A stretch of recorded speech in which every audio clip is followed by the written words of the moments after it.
also, as you know, we know in television, having a whole hour to tell the story is a privilege and an honor. I always tell journalism students one thing that will set you apart is when everybody covers the same story, find that nugget that somebody else doesn't have that you can use to do a deep dive into the story. In this particular story with the nightclub shootings, what nuggets did you go for here to tell that story?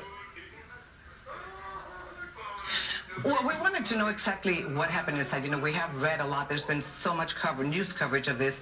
And so I did want to hear exactly what happened and what they felt, what they heard.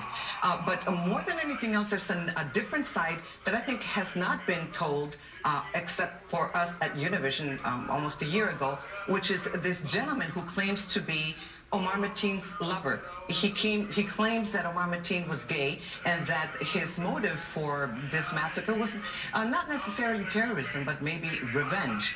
We spoke to him about a year ago, a little less than a year ago, and he hid his identity. He said he was fearful of Omar Mateen's father and also of possibly ISIS.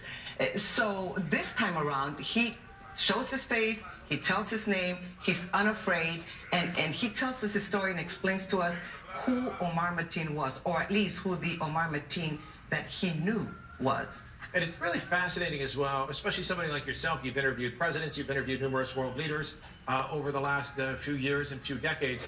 When you get somebody like that and you know that this is a story that really was kind of glossed over perhaps by the mainstream media, you take advantage of that how in order to make sure that you get that story across, but also vet that story correctly?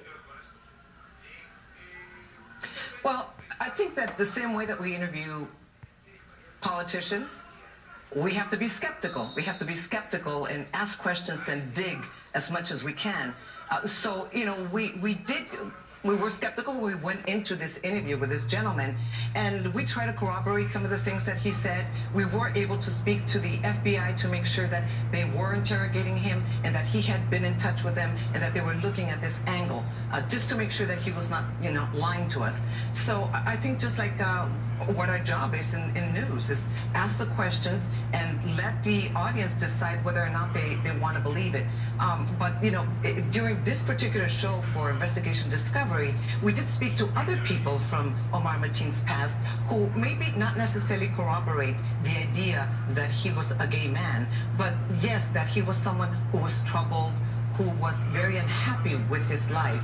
So the idea that maybe radical Islamic terrorism was not the motive for this massacre, it kind of is put into question, and you think that it's possible. Well, it's always fascinating to hear the stories behind the stories, and once we start watching, we get sucked in. Before we let you go, I know you're working on a number of stories for Investigation Discovery. Is there anything else you can tease about some other things you're working on?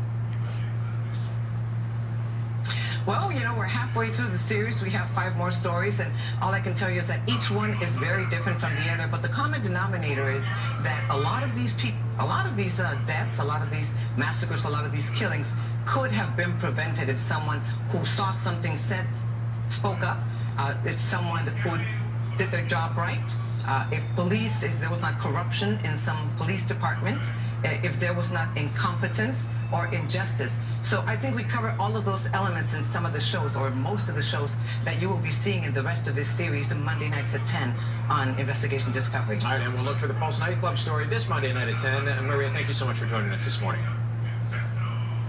Thank you so much, Steve. You're very welcome. 9:43 right now. All right.